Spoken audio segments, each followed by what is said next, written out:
तो कैसे हैं आप सभी लोग। एक बार फिर से हम अपने चैनल पर आप सभी का स्वागत करते हैं। बाय द वे मैं माफ़ी मांगना चाहूँगा कि काफ़ी समय बाद वीडियो ला रहा हूँ। मैं उम्मीद करता हूँ कि आप लोग इस बात को समझोगे। तो जो भी अभी तक रहा है ना, अगर कोई नया बंदा है तो प्लीज़ चैनल को सब्सक्राइब कर दीजिए। और आप सभी से बस एक ही रिक्वेस्ट है कि गाइस प्लीज़ वीडियो को लाइक कर दीजिए। सब्सक्राइब करो नहीं करो इससे कोई फ़र्क नहीं पड़ने वाला, लेकिन मैं उम्मीद करता हूँ कि आप लोग अपनी तरफ से कर दोगे। लेकिन लाइक ज़रूर कर देना, आपको पसंद आए या ना आए, बट लाइक बटन दबा दो यार। कम से कम सजेशन पे तो आएगी उससे मेरी वीडियो। मैं बस आपसे इतना ही चाहता हूँ। मैं आप सभी के लिए एक नई सीरीज लेकर आया हूँ। तो चलिए ज़्यादा टाइम वेस्ट नहीं करते हैं और इस सीरीज को चालू करते हैं। एपिसोड की स्टार्टिंग होती है, माहौल बहुत ज़्यादा खराब होता है, मौसम बहुत बिगड़ रहा है और उसी मौसम के दौरान वहां से एक जोट की बिजली कड़कती है जो कि किसी घर के ऊपर आकर गिरती है। उन्हीं पर हमें दो लोगों को दिखाया जाता है जो कि उसको देखकर काफी खुश होते हैं और कहते हैं कि हे भगवान, मजा आ गया। इस बार तो हेवन ने भी ये फैमिली को इतनी बुरी तरीके से पनिशमेंट दी है कि ये हमारा बिल्कुल परफेक्ट मौका है इस मौके का फायदा उठाने के लिए। मैंने तो ऑलरेडी अपनी पूरी आर्मी को बुलाकर रखा गया है। एक बार हेवनली पनिशमेंट इसको पूरी तरह से डिस्ट्रॉय कर देगी, इसी कल्टीवेशन को, तो हमें इसकी टेरिटरी को हासिल करने में बिल्कुल भी समय नहीं लगने वाला। दूसरी तरफ हमें अंदर से बहुत चिल्लाने की आवाजें आ रही होती हैं और कोई कह रहा होता है कि मैडम जन्म देने वाली हैं। तभी एक लड़की को दिखाया जाता है जिसका नाम भू सुसु है। इसे ये पता चलता है कि यहाँ पर एक अनोखे बच्चे का जन्म होने वाला है और सभी लोग इसी काम में लगे हुए हैं। और तभी अचानक से जैसे ही उस बच्चे का जन्म होता है तो बहुत ही पूरी तरीके से डार्क डार्क सा दिखाया जाता है और कहता है कि मुझे सब कुछ याद आ चुका है कि मैं आखिरकार मेरा जन्म यहाँ पर क्यों हुआ था। और ये चमकती हुई लाइट में से कोई बोलता है कि आखिरकार ये जो जगह है वो क्या मेरी मॉम का वोम है। लगता है कि मैं बिल्कुल सही था।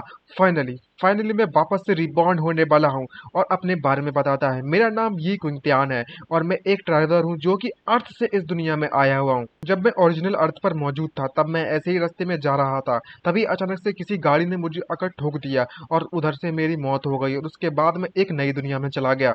बट जैसा कि आप लोग सोचने में लगे हुए हो कि मैं किसी फैंटेसी वर्ल्ड में रेनकार्नेट होऊंगा, तो ऐसा कुछ भी नहीं हुआ था। ना ही मैं वापस टाइम में गया था और ना ही किसी फैंटेसी वर्ल्ड में गया था। मैं क्रॉसओवर हो रहा था किसी और जगह पर नहीं, बल्कि मैं हेल में, जिस जगह पर हर तरीके के डीमंस, मॉन्स्टर्स, घोस्ट, हर तरीके के बहुत ही ज्यादा ताकतवर पावरफुल मॉन्स्टर्स मौजूद थे। और तो और इतना ही नहीं, जिस तरीके से काफी लोगों की स्टोरी में बारे में आपको पता होगा कि अदर जो जाते हैं दूसरे वर्ल्ड में उनके पास सिस्टम होता है, उस तरीके से मेरे पास भी मेरा खुद का एक सिस्टम है जिसे हेल पर्जिंग सिस्टम कहा जाता है। जो कि उससे कह रही होती है कि ओ मैया, मैं तो बहुत डर गई रे, जल्दी से इनसे निपट लो तो। लेकिन इस सिस्टम की एक बहुत बड़ी परेशानी है कि ये बहुत ज्यादा चिपकू वाली सिस्टम है और जिसने मुझे टास्क दिया है कि अगर तुम वाकई में अपने अर्थ पर यानी कि अपनी दुनिया में वापस जाना चाहते हो तो तुम्हें इस हेल को पूरी तरीके से पर्ज करना होगा, क्लीन करना पड़ेगा। उसके बदले में तुम्हें ट्रिलियंस ऑफ एट्रीब्यूट पॉइंट्स मिलेंगे। वो सब तो ठीक है, लेकिन ये जो सिस्टम है ना, वो बहुत ज्यादा मेरा मजाक उड़ाती है, मेरे साथ हमेशा प्रैंक करती रहती है। तभी कहानी प्रेजेंट पर आती है जहां पर उस बच्चे का जन्म होने वाला होता है। ये कोई और नहीं बल्कि मैं हमारी इस कहानी का एमसी रहने वाला है, जो कि बताता है कि एक बार मैंने पूरी तरीके से जब उस हेल को पूरी स्लगटर कर दिया, सभी डीमंस को और मॉन्स्टर्स को और गॉड्स को वहां पर मार दिया था। मैंने को याद भी नहीं है कि आखिरकार मैंने कितने डीमंस और गॉड्स को मारा है। और फाइनली अब समय आ चुका है कि मैं अर्थ पर वापस से आ जाऊं। तभी अचानक से वहां पर बहुत बड़ा धमाके की एनर्जी रिलीज होती है जिससे कि जो लोग उसकी मदद कर रहे थे जन्म होने में, उनके मुंह से खून निकल पड़ता है, जिसको देखकर सभी घबरा जाते हैं और कहने लगते हैं कि ये सब क्या चलने में लगा हुआ है, कि आखिरकार जो हेवनली डाउ का जो रिट्रीब्यूशन है वो हम पर इस तरीके से क्यों गिर रहा है। हमारी ये फैमिली ने आज तक किसी का कुछ भी बुरा नहीं किया, लेकिन फिर भी हमारे साथ ये सब क्यों होने में लगा हुआ है। लेकिन चाहे कुछ भी हो जाए, हम ये फैमिली के लोग हैं, हम कभी भी इस तरीके से झुकने नहीं वाले। चाहे कुछ भी हो जाए, हम सबमिट नहीं करेंगे। और ये चिल्लाने वाला बंदा ये जिंगफेंग है जो कि अपनी पूरी आर्मी को ले जाकर खड़ा हो जाता है उससे फाइट करने के लिए और कहता है कि चलो चलते हैं और उस हेवनली डाउ को डिस्ट्रॉय कर देते हैं। लेकिन जब ये लोग उस हेवनली डाउ की पावर को यानी कि उस पनिशमेंट को रोकने की कोशिश करते हैं तो उनकी पावर काफी नहीं होती, जिससे कि उन्हें काफी ज्यादा चोट लग जाती है और एक बहुत ही ज्यादा बिजली का झटका सीधे उसके घर के ऊपर गिरता है। और इसका टारगेट कोई और नहीं बल्कि मैं हमारा एमसी है जो कि जन्म लेने वाला है। लेकिन हेवनली डाउ ऐसा बिल्कुल भी नहीं चाहता, वो इसको इस दुनिया में आने देना नहीं चाहता। I don't know why, but आगे चल के तो हमें पता चल ही जाएगा कि आखिरकार ये सब चल क्या रहा है। तभी जैसे ही वो अटैक हमारे एमसी पर होता है जो कि जन्म लेने वाला होता है, तभी एक बैरियर बन जाता है, शील्ड बन जाती है और हमारे एमसी की सोल बाहर निकलती है और कहती है, तुम कमीने हेवनली डाउ कहीं के, तुम्हारी हिम्मत कैसी हुई, तूने मेरी मॉम को और मेरी फैमिली को मारने की कोशिश की, अब तो तू गया बेटे, अब तू देख। और बिना भाई कंट्रोल किए हुए अपनी पावर्स को सीधे निकल पड़ता है उस हेवनली डाउन की बैंड बजाने के लिए, और आसमान में पहुंचकर जोरते चिल्लाते हुए कहने लगता है कि अबे कुत्ते की औलाद, कहां पर बे, जल्दी से बाहर आ और जल्दी से मेरे हाथ से मर जा। तभी वहां पर हेवनली डाउ का वो आता है जो कि उसे संभालने में लगा हुआ है, एडमिनिस्ट्रेटर या मैनेजर कुछ भी कह सकते हो, जो कि ये सुनकर काफी गुस्से में है और कहता है कि तेरी हिम्मत कैसे इस तरीके से डिसरिस्पेक्ट करने की हेवनली डाउ की, आखिरकार तुम हो कौन। तो हमारा एमसी कहता है कि इससे फर्क नहीं पड़ने वाला कि आखिरकार मैं कौन हूँ, लेकिन तेरी हिम्मत कैसी मेरी मदर को वो यहाँ पर चोट पहुंचाने की और मेरा जन्म होने से मुझे रोकने की। जब ये बंदा एमसी का वेपन देखता है तो उसका मुंह फटा का फटा रहता है और कहने लगता है कि तुम्हारे पास एंशिएंट डिवाइन वेब कहाँ से आ चुकी है, वो भी गॉड वाइब। आखिरकार तुम इस ज्यादा पावरफुल हेवनली एम्पर के वेपन को तुम्हारे हाथों में क्या करने में लगा हुआ है, जल्दी बता बे। लेकिन हमारा एमसी काफी गुस्से में है और उस पर अटैक करता है और मारते उससे कहने लगता है कि तुम्हें अपने एंसेस्टर की रेस्पेक्ट करना चाहिए, तुम चूजे कहीं के। और वो अटैक्स इतने पावरफुल होते हैं कि ये हेवनली डाउ भी रुक नहीं पाता चिल्लाने से, और पूरी तरीके से मार खाने के बाद वापस भागता है अपने मास्टर की तरफ और कहने लगता है कि कोई तो मेरी जान बचा लो मास्टर प्लीज। जब ये मैनेजर या फिर काम करने वाला बंदा जैसे ही वो भीख मांगता है अपनी जान की, तो उसका मास्टर के जाने की कोई पता नहीं, कोई बिजली होती है असली वाली, जो मेन लीडर है ना हेवनली डाउ, वो सीधे उसके ऊपर गिरता है और उसकी बॉडी में जाकर घुस जाता है, जिससे कि इस बॉडी की जो ओरिजिनल पावर लेवल है वो काफी ज्यादा बढ़ जाता है। काफी गुस्से में है ये बंदा और कहता है कि तुम्हारे जैसे तुच्छ मोटल की इतनी ज्यादा हिम्मत कैसे हो चुकी है जो कि हेवनली डाउ को डिफाई करे, उसकी बातों को मानने से मना कर दे। ये देखकर एमसी गुस्से में आता है और कहने लगता है कि नाइन्थ हेवनली डाउ, लॉर्ड एवो हेवंस का लॉर्ड, आखिरकार तुम यहाँ पर क्या कर रहे हो।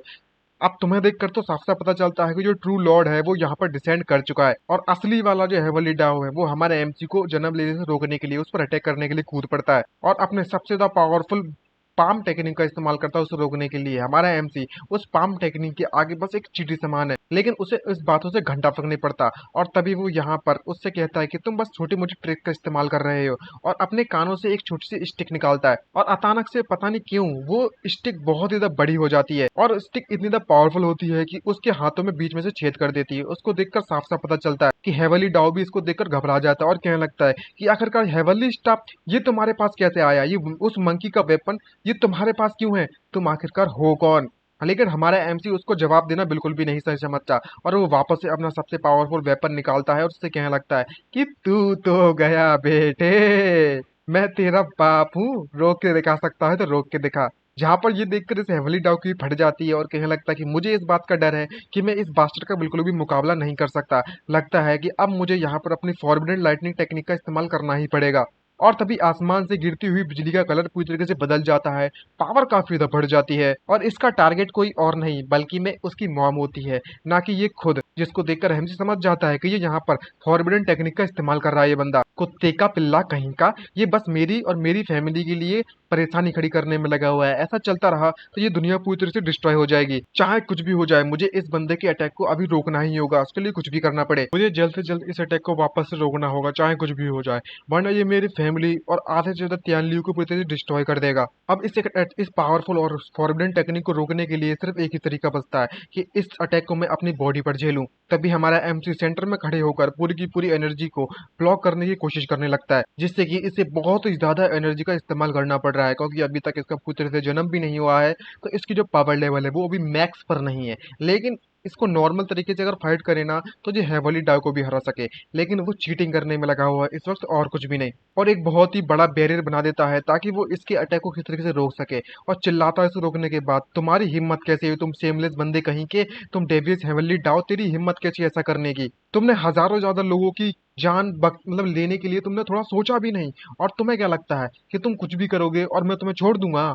अगर तेरी एक बाप की औलाद है तो आकर मुझसे 1v1 फाइट कर, तुम इतने ज्यादा लोगों को क्यों धमकाने में लगी हो बे। जब हमारा एमसी उसके अटैक को रोक लेता है तो वो हेवनली डाउ की फट जाती है और वो घबराहट के कारण उसकी बॉडी से खून निकल पड़ता है और कहने लगता है ये कैसे पॉसिबल हो सकता है कि इसने नाइन्थ हेवनली ट्रिब्यूलेशन को कैसे रोक लिया। इस बात को मानने के लिए मैं बिल्कुल भी तैयार नहीं हूँ, लेकिन फिर भी क्या ही फर्क पड़ता है, अगर तुमने रोक भी दिया है तो इसमें मेरा कौन सा नुकसान हो रहा है। लेकिन तभी अचानक से एमसी कुछ नोटिस करता है कि कुछ तो गड़बड़ है, और तभी गुस्से में चिल्लाता है ये कमीना दल्ला कहीं का, इसने इस हेवनली ट्रिब्यूलेशन के साथ कुछ ना कुछ तो गड़बड़ जरूर की है। जहाँ पर वो खुशी खुशी चिल्लाता है और गायब होते हुए चिल्लाते हुए कहते जाता है कि मैंने वहां पर कास्ट किया है 9 फोल्ड सील को, और इसे तोड़ना बिल्कुल भी नामुमकिन है तुम्हारे लिए। अगर तुम किसी बिना दिक्कत के जन्म भी ले लेते हो तो तुम ज्यादा समय तक जिंदा नहीं रहने वाले, और ये चीज हो है ना, उसे तुम कभी बदल भी नहीं पाओगे। आखिरकार यही है और यही अंजाम होता है जो कि हेवंस के खिलाफ जाते हैं। तभी हमारा एमसी के अब चोट लग चुकी है तो वो वापस से अपनी बॉडी की तरफ भागता है और चिल्लाते हुए कहने लगता है कि डैम यू,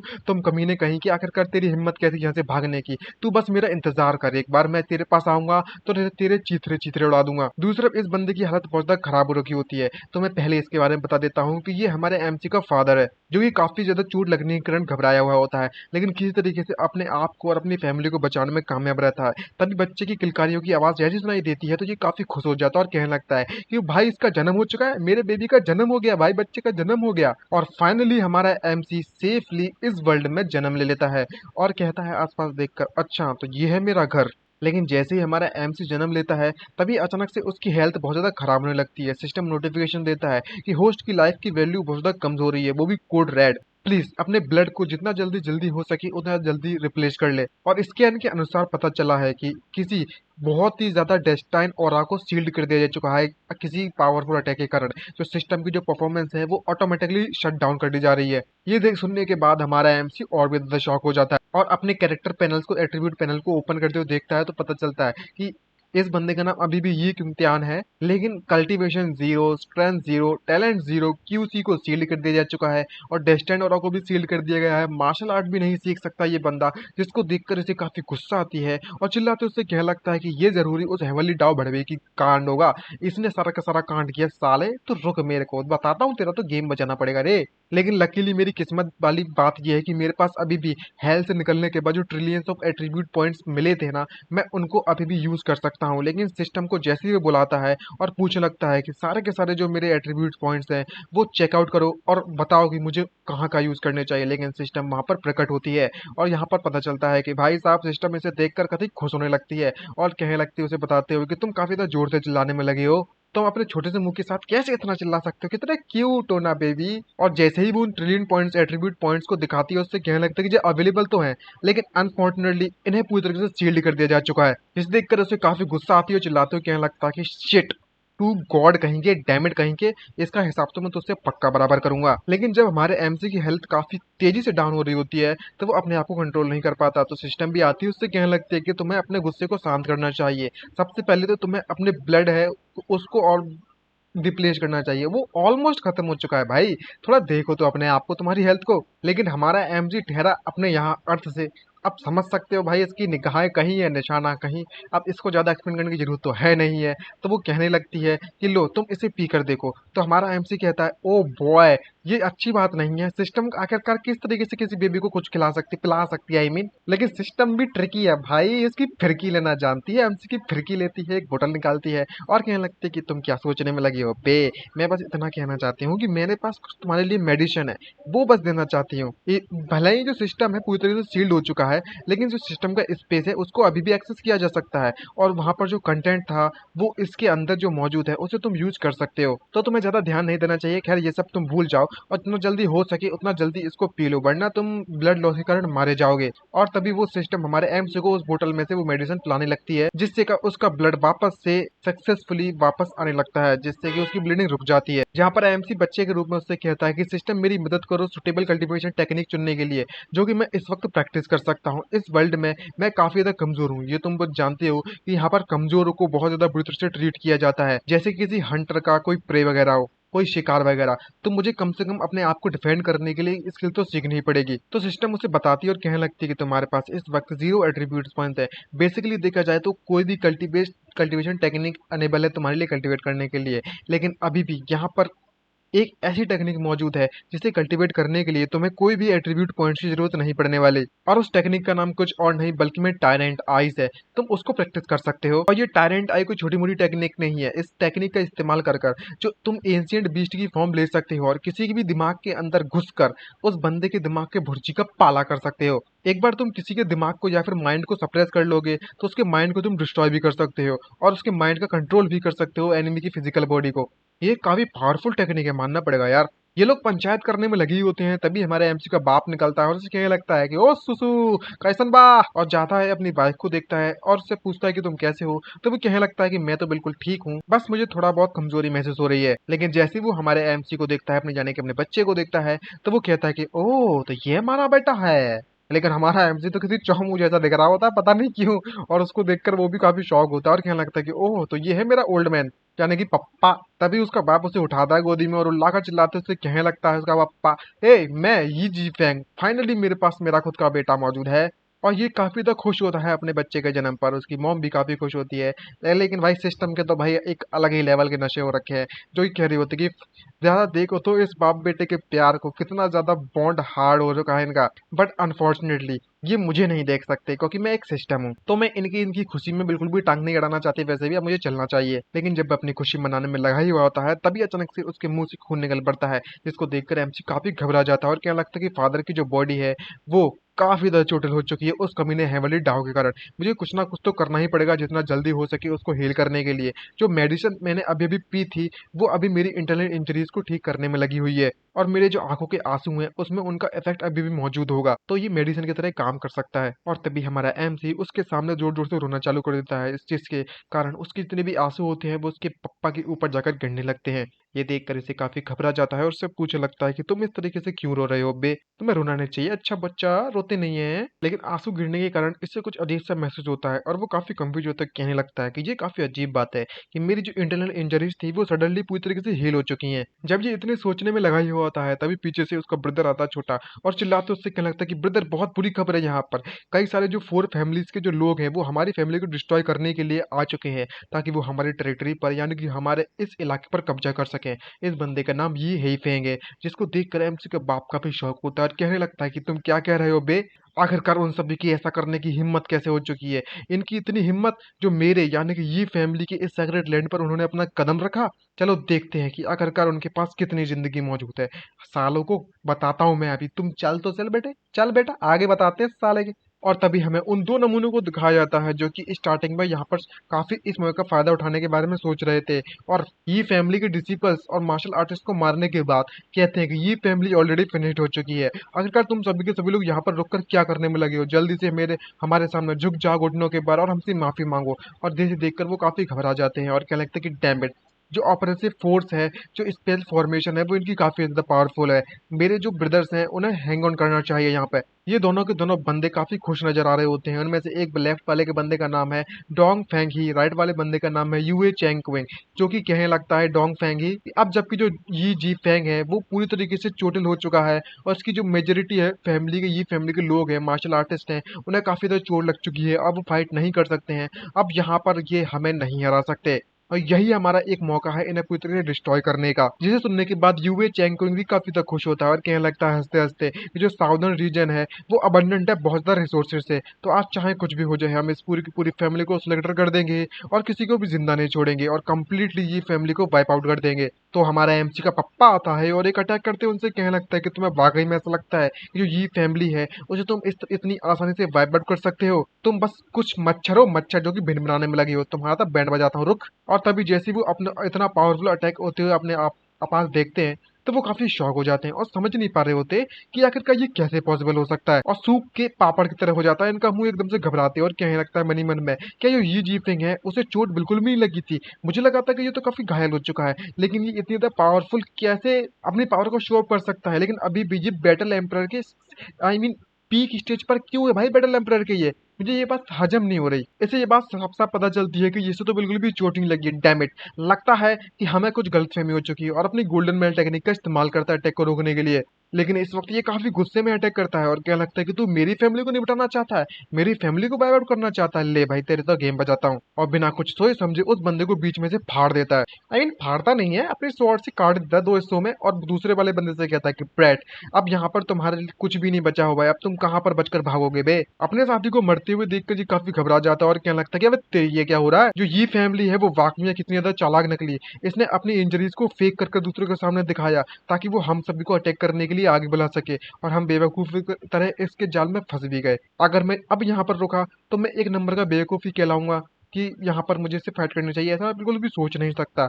सबसे बेटर ऑप्शन यही रहेगा कि मैं इस जगह को छोड़कर जल्द से जल्द चला जाऊं। यहाँ पर एमसी को यहाँ लगता है कि तुम यहाँ पर इस तरीके से जा नहीं सकते, मेरे घर में आओ और अपनी इच्छा से चले जाओ। भाई तेने धर्मशाला समझी है के? और जोर से अटैक कर देता है उस पर। ये देख के उसकी पूरी तरीके से फट जाती है और चिल्लाते हुए कहने लगता है मन मन में, यह बंदा आखिरकार इतना ज्यादा तेज कैसे है। और तभी इसका अटैक बहुत ही पावरफुल होता है जिससे कि उसका हाथ कट जाता है, जिससे उसे बहुत ज्यादा पेन होने लगता है और पेन के कारण वो अपना बैलेंस खोकर सीधे जमीन में गिर जाता है। तभी वो उड़ते उसके पास आकर उससे कहने लगता है कि तुम तो एक नंबर है कचड़े हो, कि बस वेस्ट हो वेस्ट और कुछ नहीं, बिना किसी मतलब के। और ये अगर तुम इस तरीके से अटैक करने के लिए आ चुके हो तो इससे ये बात साबित होती है कि तुम्हारे 4 फैमिलीज में कुछ भी अच्छा नहीं बचा हुआ है, तुम बस बेकार हो चुके हो। और तुम्हारी हिम्मत कैसी हुई खासकर तुम जैसे लोगों की हमारी फैमिली पर इस तरीके से अटैक करने की। ये देखकर उसकी पूरी तरीके से फट जाती है और बहुत डर जाता है और वो अपने एल्डर को अपने आप को बचाने के लिए बुलाने लगता है और जोर से चिल्लाता है, एल्डर बचाए ले नहीं तो मैं मर जाऊंगा। इसकी आवाज सुनकर वहां पर एक पोर्टल सा खुलता है और एक अजीब सी परछाई दिखाई देती है। इसको देखकर ये भी काफी कंफ्यूज होता है और उसी पोर्टल में से एक एल्डर निकलता है बड़ू, और वो कहने लगता है कि तुम तो एक नंबर का यूजलेस हो, एक छोटा सा काम भी नहीं फिनिश कर पाए। लेकिन जब हमारा एमसी उसे देखता है तो वो काफी ज्यादा घुर्राने लगता है और कहने लगता है कि ये बंदे को देखो, ये बंदा एक वॉर गॉड रियलमी का पावर हाउस है और इसका देखकर मुझसे ज्यादा स्ट्रॉन्गर, इससे पता चलता है कि मेरे फादर से काफी पावरफुल है ये बंदा। तभी बड़ू आकर उसके पास कहने लगता है कि जी जी फैंक, मैं तुम्हें एक मौका देना चाहता हूँ कि तुम अपनी जिंदगी को अपने हाथों से खत्म कर लो, वरना मैं तुम्हारे पूरे के पूरे खानदान को मिटा दूंगा। ये बात सुनकर वो कुछ भी नहीं कह पाता और काफी कंफ्यूज होता है और काफी घबरा भी जाता है और कहता है कि अरे यार, अब यहाँ पर एक वॉर गॉड रियलमी का पावर हाउस आ चुका है, अब हमें क्या करना चाहिए। और उसका ब्रदर भी पूरी तरीके से शॉक होते हुए कहने लगता है ये तो एक वॉर गॉड है, एक इनविजिबल बीइंग जो कि एम्परर रियलमी पर है, हम इसे हरा भी नहीं सकते, आखिरकार हम क्या करेंगे बिग ब्रदर। तभी ये बंदा जोर जोर से हंसता है और इसका मजाक उड़ाते कहने लगता है कि ये जी फैंग, तुम्हारी जो डेथ है वो अब आ चुकी है, तुम्हें यहाँ पर कोई भी नहीं बचा सकता। एक जो हमारे एल्डर है वो power house dragon tiger set के, और वो तुम्हें अपनी सिर्फ एक छोटी सी फिंगर से तुम्हें पूरी तरीके से वाइप आउट कर सकते हैं। ये बात सुनकर ये जिनफेंग कहता है कि मेरी जो फैमिली है उसने कभी भी ड्रैगन टाइगर सेट को ऑफेंड नहीं किया है, ना ही किसी तरीके से गुस्सा दिलाया है, तो आप ऐसा क्यों कर रहे हो मेरी फैमिली के साथ। तभी बुढ़ऊ उस पर अटैक करता है और उससे कहने लगता है कि तुझे पता है कि तुम कितने ज्यादा इग्नोरेंट हो, अब जल्दी से अपने घुटनों के भरा सामने झुक जाओ मेरे। जैसे ही वो प्रेशर डालता है हमारे एमसी के फादर पर तो वो काफी गुस्सा होता है, कहने लगता है कि क्या तुम वाकई में मेरे फादर को अपने घुटनों के ऊपर टिकाना चाहते हो? तू कुत्ते कहीं के, तेरी इतनी हिम्मत, अब तो तू पक्का मेरे हाथों से मारा जाएगा। और तभी जो टेक्निक इसने अभी अभी सीखी थी वो टेक्निक को वो एक्टिवेट कर देता है, टायरेंट आइस, जिससे कि आज की जो स्पिरिचुअल पावर होती है वो एक बहुत ही भयानक फॉर्म बना लेती है। और जब वो बुढ़ाऊ को दिमाग में हमारा एमसी घुस जाता है तो उसको देख के वो काफी ज्यादा शॉक हो जाता है और कहने लगता है हमारा एमसी, मैं तेरी सोल को, तेरे हार्ट को, तेरी आत्मा को, सबको पूरी तरीके से क्रश करके रख दूंगा। ये बुढ़ाऊ लेकिन समझ नहीं पा रहा कि हो रहा होता है कि अगर उसकी बॉडी के साथ चल क्या रहा है और पूरी तरीके से कंफ्यूज होता है, और मेरे माइंड में किसने अटैक कर दिया और मेरा दिमाग इस तरीके से पागलों की तरह हरकत क्यों कर रहा है। और वो बंदा तुरंत अपने घुटनों के बट्टे के जाता है और हमारा एमसी कहने लगता है कि तेरी हिम्मत कह रही है कैसी हुई मेरे फादर को अपने घुटनों के ऊपर टिकाने की।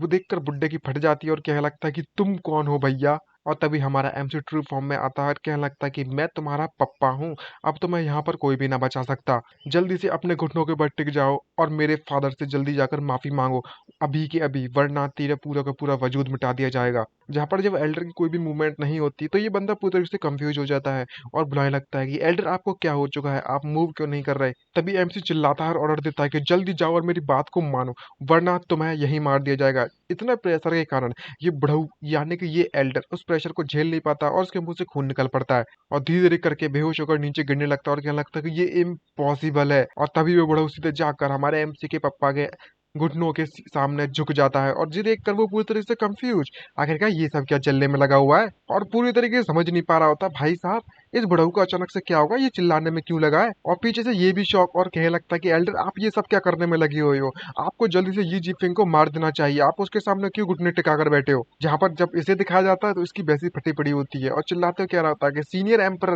रियलमी के power house, oh my God मैं गलत था, प्लीज मुझे माफ कर दो, मैं आपसे माफी मांगता हूँ, क्षमा मांगता हूँ, मैं आपसे भीख मांग रहा हूँ, प्लीज उस इस कुत्ते की जिंदगी को बख्श दो और मैं आज के बाद कभी भी साउदर्न रीजन में कदम तक नहीं रखूंगा, मैं आपसे माफी मांग रहा हूँ इस बात के लिए। ये देखकर हमारा एमसी का फादर भी कंफ्यूज और वो समझ नहीं पा रहा होता कि आखिरकार ये सब क्या चल रहा है और पूछता है कि आखिरकार हमारी ये फैमिली के पास एक एम्पर रियलमी का पावर हाउस क्या करने में लगा हुआ है, ये बंदा क्रेजी तो नहीं हो गया, इसका दिमाग तो ठिकाने पर है। जहां पर वो एल्डर एक कार्ड देता है, उससे कहने लगता है कि सीनियर ये ऐसा कुछ भी करने का मेरा कोई इरादा नहीं था, मैं सच सच बताऊं तो मैं बस एक मिशन पे था जो कि हेवनली गॉड टेम्पल के द्वारा भेजा गया था और मैं वही मिशन को कंप्लीट करने के लिए आया हूँ। लेकिन हमारे एमसी के दिमाग वैसे ही खराब होता है और कहने लगता है कि मुझे फर्क नहीं पड़ता कि तुम्हें हेवनली गॉड टेम्पल के द्वारा भेजा गया हो या कोई अर्थ गॉड टेम्पल के द्वारा, अब जो भी हमारी फैमिली को ऑफेंड करेगा उसे तो डिस्ट्रॉय होना ही पड़ेगा, अब तुम जाओ और मर जाओ। तभी हमारा एमसी उसकी सोल वहीं पर पूरी तरीके से ब्लास्ट कर देता है उसकी सोल को, जिससे कि उसकी पूरी की पूरी बॉडी ब्लास्ट हो जाती है और आसपास के लोग देखकर उसे पूरे कंफ्यूज हो जाते हैं, खासकर ये बंदा जो कि इस पे ऊपर डिपेंडेंट था और कहता था कि ये फैमिली में एक्चुअली में एम्परर रियलमी का पावर हाउस है, शिट ये तो एब्सोल्युटली इम्पॉसिबल है। तभी उसका ब्रदर आता है हमारे एमसी के फादर का और कहने लगता है कि तुम्हारा मास्टर तो मारा जा चुका है, अब तुम्हारा समय आ चुका है कि तुम उसे फॉलो करो और तुम भी उसके साथ मारे जाओ, जाओ चल निकल पहले फुर्सत में साड़े। और फाइनली जब सब कुछ खत्म हो जाता है तभी चैन की सांस लेता है एमसी का फादर, लेकिन तभी हमारा एमसी जोर जोर से रोना चालू कर देता है, जिससे वो देखकर सभी कंफ्यूज हो जाते हैं और कोई भी समझ नहीं पा रहे होते कि उसके साथ चल क्या रहा है, क्योंकि उसकी जो एनर्जी है वो तेजी से खत्म होने में लगी होती है। उसका फादर काफी चिंता में पड़ जाता है और अपने ब्रदर को कहने लगता है कि जल्दी से जाओ हीफिंग और डॉक्टर को बुलाकर लेकर आओ। दूसरी तरफ सिस्टम हमारे एमसी को नोटिफिकेशन पर नोटिफिकेशन दिया जा रहा होता है कि होस्ट की वैलिडिटी काफी ज्यादा कम हो चुकी है, तुम्हें जल्द से जल्द अपना ब्लड रिप्लेस करने के आई मीन दोबारा से भरने की जरूरत है। दूसरी तरफ उसके फादर की फटी पड़ी होती है, बहुत ज्यादा घबराया हुआ होता है और क्या लगता है कि मेरे बेटे आखिरकार तुम्हारे साथ ये सब क्या हो चुका है, प्लीज तुम्हें जिंदा रहना होगा, तुम इस तरीके से नहीं मर सकते। एमसी की हालत बहुत ज्यादा खराब होती है, उसके मुंह से खून निकल पड़ रहा होता है और कह रहा होता है कि गॉड डैम इट, मैं तो इस तरीके से खून बह बह कर ही मर जाऊंगा, अब मुझे क्या करना चाहिए। और दूसरी तरफ ये सारा का सारा सीन वो सिस्टम देखने में लगी हुई होती है और काफी घबराई हुई होती है और मास्टर की चिंता करती है, तो वो इन्वेंटरी को एक्टिवेट कर कर उसमें से काफी ज्यादा मेडिसिन निकालती है और काफी खुशी से निकालते हुए देती है, कहने लगती है कि फॉर्चुनेटली मेरे पास एंडलेस सप्लाई है इस ब्लड पिल की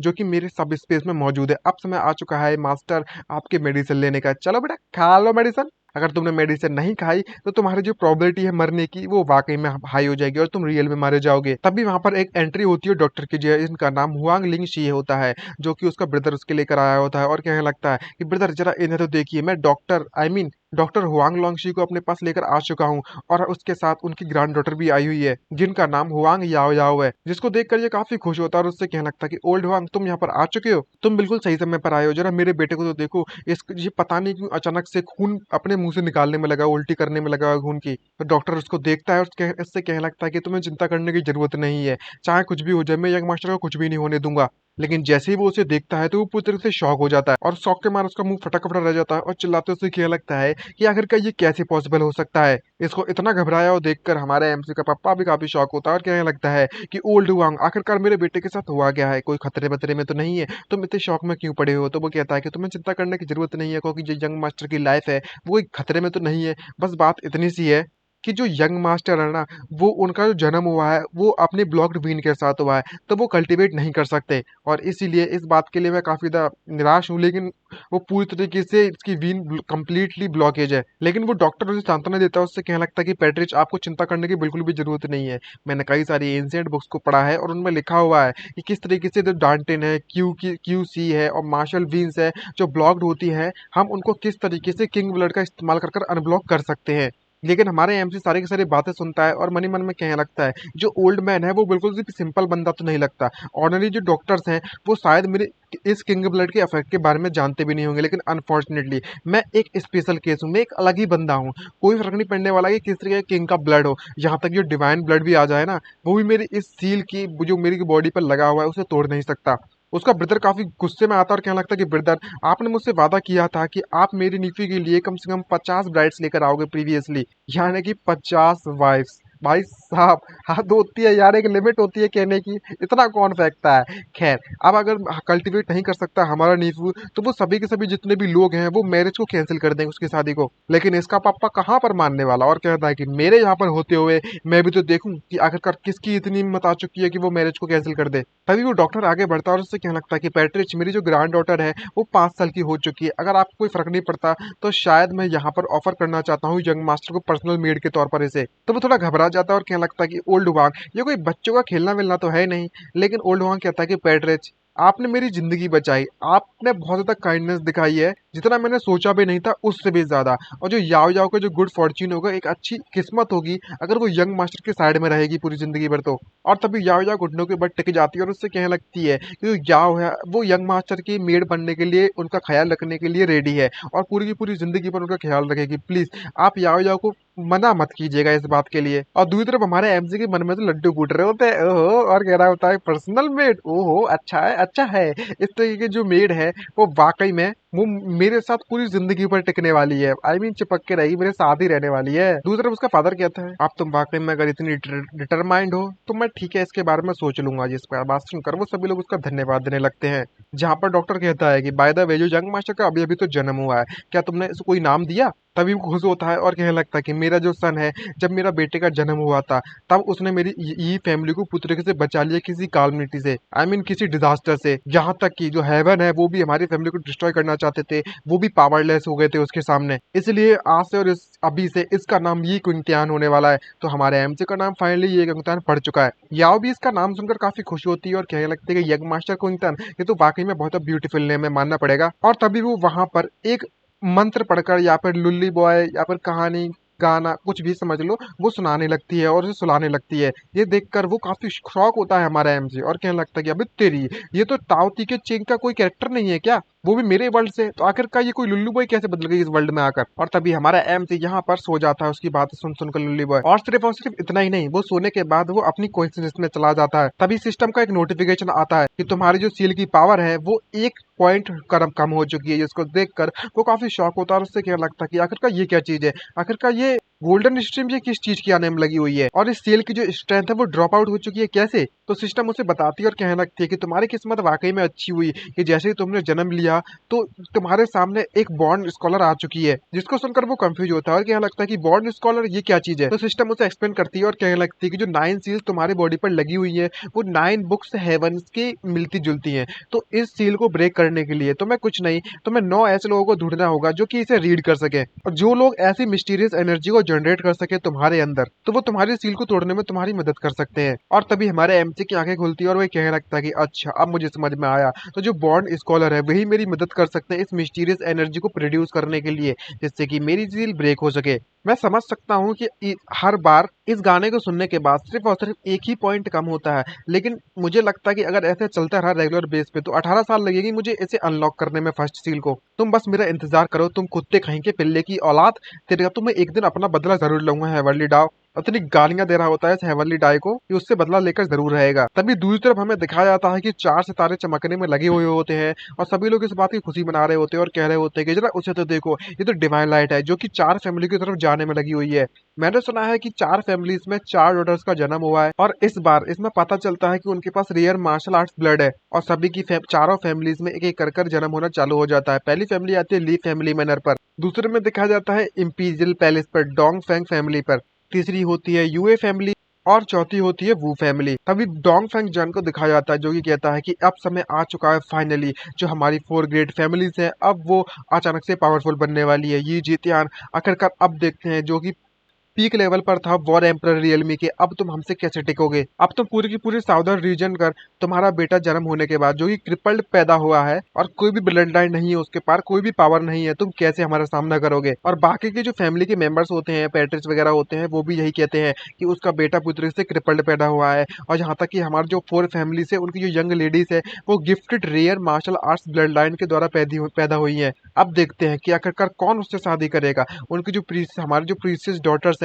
वो उसके क्रिपल बेटे से तो बिल्कुल भी शादी नहीं करने वाली।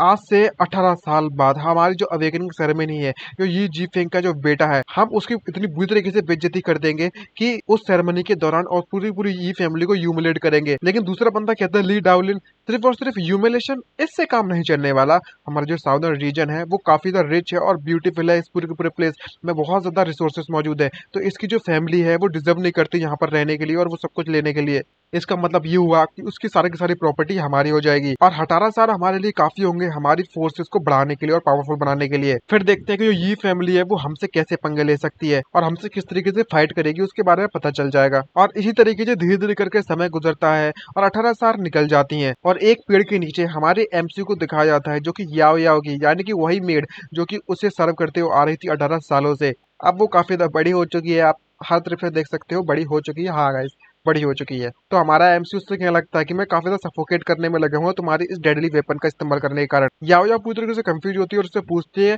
कि डेडली वेपन आखिरकार वो कहाँ पर है, मुझे तो ना दिख रहा। तभी हमारा एमसी उसकी चेस्ट की तरफ इशारा करता है, जिसको देखकर वो काफी ज्यादा पाउट मारती है और कहने लगती है कि यंग मास्टर आप मेरा फिर से मजाक उड़ाने में लगे हुए हो, अगर आपने ऐसा किया तो मैं आपके लिए आगे से गाना नहीं गाऊंगी। तो हमारा एमसी कहने लगता है कि अगर मैं तुम्हारा मजाक नहीं उड़ाऊंगा तो किसका उड़ाऊंगा। याओ याओ, तुम मेरी फर्स्ट वाइफ बनने वाली हो आज से। इससे कोई फर्क नहीं पड़ने वाला कि आखिरकार मैं सफोकेट कर जाता हूँ या फिर उससे घुटने के कारण मर जाता हूँ तुम्हारे इन डेडली वेपन्स के कारण। मैं इन वेपन्स का यूज करने के लिए पूरी जिंदगी भर तैयार हूँ। ये सुनकर वो कहने लगती है रियली में ऐसी बात है का।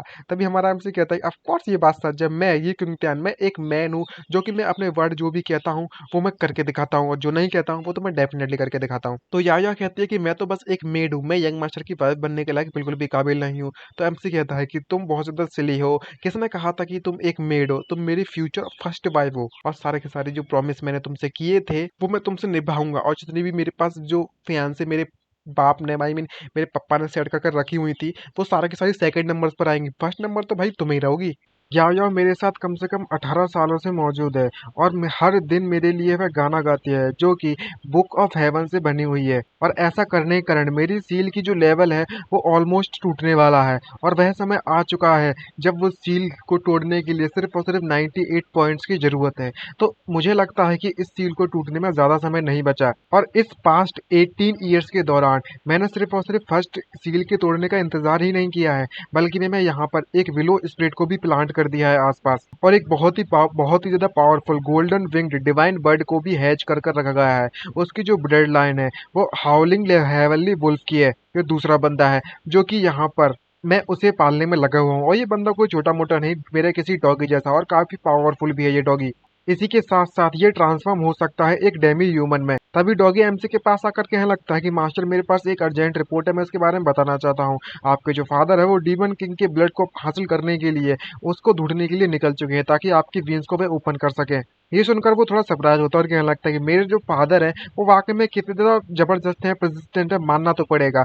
मुझे जल्द से जल्द उनके पास पहुंचना होगा वरना मैं बाकी में परेशानी में पड़ जाऊंगा। हे गोल्डन रॉक, जल्दी से यहाँ पर आ जाओ। और डिवाइन बर्ड को लेकर आता है, उसकी पीठ पर बैठकर उड़ना चालू कर देता है। याओ काफी घबराती है तो वो उसे सांत्वना देते उससे कहने लगता है कि मुझे पता है काफी तेजी से हवा चल रही है तो तुम्हें मुझे तेज पकड़ लेना चाहिए ताकि तुम नीचे ना गिर जाओ। तभी हमें कहीं पर बहुत ही ज्यादा घने जंगलों में दिखाया जाता है उसकी फादर की पूरी टीम वहां पर उस मॉन्स्टर को ढूंढ रही है। तभी एक बंदा आकर कहने लगता है कि पेट्रिस, हमने ये पता लगा लिया कि डीमन किंग कहाँ पर है। इसको सुनकर वो काफी खुश होता है और कहने लगता है कि तुम सभी के सभी लोग काफी हार्ड वर्क किया है तुमने, जो कि तुम किंग्स के ब्लड को ढूंढने में मेरी मदद कर रहे हो मेरे बेटे की ताकि वो ठीक हो सके। तभी वहां पर एक अजीब तरीके की झाड़ियां उसकी तरफ आने लगती है और पूरी टीम को चारों तरफ से घेर लिया जाता है। तो वो काफी तक घबरा जाता है। तो पता चलता है कि उसके पास एक बंदा आ चुका है जो कि काफी गुस्से में उसकी तरफ देखता है और कहने लगता है कि पैट्रिची, मैंने इसके बारे में कभी भी नहीं सोचा था कि आप यहाँ पर डीमन किंग के हेड को ढूंढते ढूंढते यहाँ पर पहुंच जाओगे।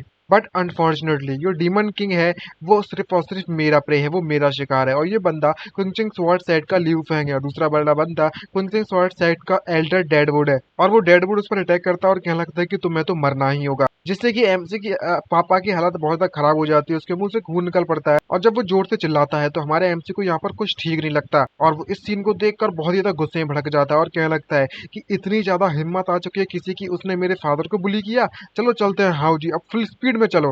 हमारा एमसी काफी पावरफुल है तो वो दूर से ही काफी महसूस कर सकता है कि काफी क्या होने में लगा है वहाँ पे। और तभी वहाँ पर एक बहुत ही बड़ा पावरफुल एनर्जी दिखाई जाती है उनके सामने। ये देख के काफी शॉक होते हैं और पता चलता है ये तो वही डीमन किंग है जिसे ये लोग ढूंढने में लगे हैं। लेकिन वह डीमन किंग इतना ज्यादा पावरफुल होता है कि वो उस एक ही अटैक में उस एल्डर को उठाकर दूर फेंक देता है और टांग से पकड़कर उसे झूले झुलाते हुए करने लगता है तेरी तो। और इस बंदे को ये ऑलमोस्ट खाने वाला ही होता है, लेकिन ये यहाँ पर कुछ भी नहीं कर सकता बेचारा। ये बंदा पूरी तरह से शॉक होता है, ये एल्डर डेडवुड। और अब क्या करे, इसकी पावर्स यहाँ पर काम नहीं कर रही और ये जो डीमन किंग है वो इसे किसी धोबी पछाड़ की तरह, मतलब कपड़े धोते हैं ना उस तरीके से धोना चालू कर देता है और इतनी गंदी तरीके से मारता है ना कि वो यहाँ पर मरना नहीं चाहता। चिल्लाने के अलावा उसके पास कोई भी ऑप्शन नहीं बचता। लेकिन इन द एंड ये मंकी किंग इसे बिल्कुल भी नहीं छोड़ता डीमन किंग, और पूरी तरीके से इस बंदे को उसके द्वारा मार दिया जाता है। तो एमसी का फादर सब कुछ देखता है तो कहने लगता है कि डैम इट, जरा इस डीमन किंग को तो देखो, ये तो वाकई में बहुत ज्यादा पावरफुल बंदा है। इसको देखकर लगता है कि इसकी तबीयत खराब हो गई है, दिमाग खराब हो गया है क्या। और डीमन किंग अपेयर हो चुका है और जब तक मैं इसे मार दूंगा मैं कंप्लीटली अपने टेस्ट को पास कर लूंगा और डिसिपल बन जाऊंगा स्वॉर्ड पवेलियन का। ये बंदा ये सोचने में लगा है। लेकिन मेरी किस्मत अच्छी हुई कि मैं यहाँ पर अपने फैमिली के हेirloom अजूरा ड्रैगन स्वॉर्ड को लेकर आया हूँ अपने पास। तुम डैम बीस्ट कहीं के, तुमने आज मेरे स्वॉर्ड का मजा चखोगे और मेरे हाथों से पक्का मरोगे। लेकिन जैसे ही वो अटैक करने के लिए जाता है तो वो डीमन बस एक थप्पड़ मारता है उसे जोड़ के और वो दूर जाकर गिरने लगता है। बेचारा कुछ कर भी ना सकता क्योंकि डीमन किंग है ही इतना पावरफुल। बेचारे की जो स्वॉर्ड होती है वो इसके पास आकर सीधे गिर जाती है, ये कंफ्यूज होता है। उसको मारने के बाद ये डीमन किंग उसकी तरफ जाने लगता है लेकिन उस पर अटैक नहीं करता, बस एक दूसरे को घूरने लगते हैं वे दोनों। तो वो कहता है कि ये हमारा मौका हो चुका है, ये काफी अच्छी अपॉर्चुनिटी है हमारे पास कि हमें एक किंग के ब्लड को मिलने वाला है मेरे बेटे के लिए। तभी वो डीमन वहां पर जो स्वॉर्ड पड़ी होती है उसको उठाता है और उस स्वॉर्ड से उसकी तरफ पॉइंट करने लगता है, जिससे कि वो घबरा जाता है और कहने लगता है कि हम वाकई में इसे हरा पाएंगे। तभी एमसी टेलीपैथी से बात करता है और उससे कहने लगता है कि मंकी तुम एक अच्छे बच्चे बन जाओ और किंग का ब्लड दे दो मेरे ओल्ड मैन को। तभी जो मंकी होता है वो अपने हाथों को काटता है और डायरेक्टली अपना ब्लड देने लगता है। इसको देखकर वो कंफ्यूज होता है। उसका फादर कहने लगता है कि ये सब क्या चल रहा है यहाँ पे, और सभी लोग बिना किसी दिक्कत के उस ब्लड को कलेक्ट करना चालू कर देते हैं। इसको देखकर वो शॉक होता है और कहने लगता है कि पैट्रिज जरा इस किंग के ब्लड को तो देखो, ये बंदा अपने आप ही देने लगा है और हमारे पास पूरी की पूरी बाल्टी भर चुकी है इसके ब्लड से। इसको देखकर ये कंफ्यूज होता है और कहने लगता है कि ये जो मंकी है वो उसका दिमाग पूरी तरह से ठिकाने पर नहीं है। आखिरकार ये अपना ही ब्लड किसी चैरिटी की तरह क्यों देना चाहेगा। खैर इसके पास तो कोई ऑप्शन नहीं था, मंकी अपना ब्लड देकर वहां से चला जाता है। और मुझे इस बात से कौन सा फर्क पड़ने वाला है, जो डीमन किंग का जो ब्लड है वो रियल है। जब तक ये यहाँ पर काम करेगा तो मुझे घंटा फर्क नहीं पड़ने वाला कि मुझे ये चीज कैसे मिली। चलो अब हमें वापस घर जाना चाहिए। दूसरी तरफ हमें पत्थरों के नीचे इस बंदे को दिखाया जाता है जो कि किसी तरीके से उस डीमन के अटैक से बचने में कामयाब रहा और काफी खुश होते हुए निकलता है कि फाइनली वो लोग चले ही गए होंगे। लेकिन अचानक से उस बंदे के सामने हमारा एमसी और याव आ जाती है और हमारा एमसी उससे कहने लगता है कि मैंने तुमसे कहा था ना कि ये बंदा यहाँ पर नहीं मरा होगा। आखिरकार ये एक ऐसा बंदा है किसी कॉकरोच की तरह, इतनी जल्दी नहीं मर सकता।